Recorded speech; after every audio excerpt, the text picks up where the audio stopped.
welcome to Amateur Redneck Workshop. I'm Harold, and here this past week I've been trying to make some stencils for Chuck. I put the water bath on the plasma torch, and I cut out stencils just fine for him. They work great, and I couldn't cut any letters.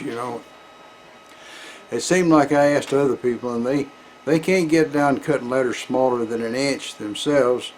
And I noticed if the letter's an inch tall and an inch wide and got space between it and the next one, they may cut fairly good. But really, to make any kind of letters for a stencil, they got to be in about an inch and a half square, to have enough room for them to cool off between one and the other. So I made video of burning out these stencils for him, and I even made video of stenciling my shelf in the garage with it, and then I lost all the video. I mean, it's all gone. So I thought, well, the heck with the video for Thursday. But then again, wait a minute, yes, you right there, put that down and listen to me a second. I see you here practically every Thursday, but you're not subscribed to my channel. It really helped me a whole lot if you subscribe to my channel. I need 10,000 subscribers so I can put a redneck store right down below the video there. That way I can sell t-shirts and coffee mugs, and maybe I can get enough money to buy stuff like grinder belts and end mills and things like that, So, give me a break here, guy. You, subscribe. Click the little bell for the notifications. It won't hurt you much. It don't cost nothing. Well, the other day I got tired of being here, sneaked off with my carbine out to the woods, and I was up on this little old hill, and I looked over at another little hill over the ways there, probably 300 yards or so, and there was a bear. Bears are pretty rare around here. And I looked and I thought, looks like he got a funny shaped head on that bear. Finally I got my scope, looked through it, and the bear was carrying something in his mouth. And I thought, well, I wonder what that bear's got. And you know how curiosity is. Well, the bear had stopped by this big old rock there, and I thought, well,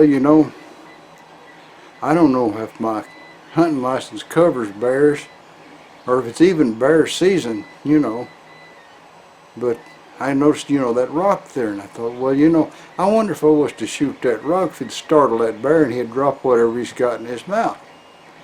So I sighted in good, close as I figured I could get to the bear without hitting him, and fired off a round, and sure enough, bang, it hit that rock, and sparks and chips and stuff flew everywhere, and it startled that bear, and sure enough, he dropped what he had in his mouth, took off down into the woods, and so I thought, well, I got it loose from the bear, now I got to get over there and see what it is. And I was on this hill, and I looked down, there's kind of like a ravine between the hill I'm on and the hill he was on. And so I started getting down my side of it, and I got my feet tangled up in the vines and turned upside down, slid upside down the, there, and my carbine was rolling and banging in the dirt and got all full of dirt.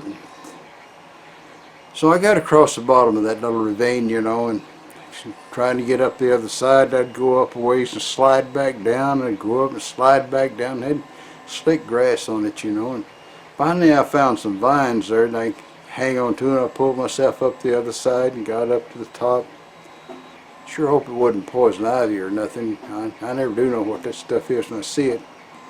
But anyway, I got up there, and then I was disoriented. I didn't know where that rock was at, so I climbed up this tree, and it was a heck of a struggle getting up the tree, and I spotted the rock, and I knew which direction to go. And coming back down the tree, well, I probably fell the last 6 or 7 feet there, and got out of the tree, and then I've had to fight my way through all the brush and everything going over to that rock.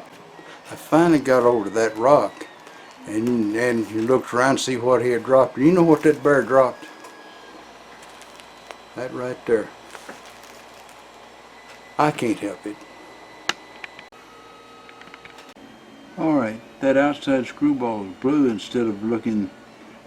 It doesn't look like I got it all the way through, but we'll find it. I'll print one to find out. If it doesn't work out, we'll go back and make sure those really are holes that go all the way through. I haven't printed anything 3D in months. I had this stuff in an envelope, and it was all fastened together with redneck all-purpose fastening material. And well, that stuff's hard to get it back apart once you get it on there.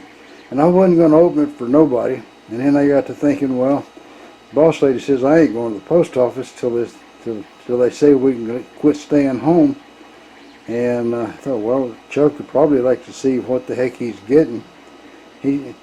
This is cut out of the sheet metal, and this one right here, that's a 3D printed version, and it's got letters on it because it's a lot easier to print things on, you know, with a 3D printer.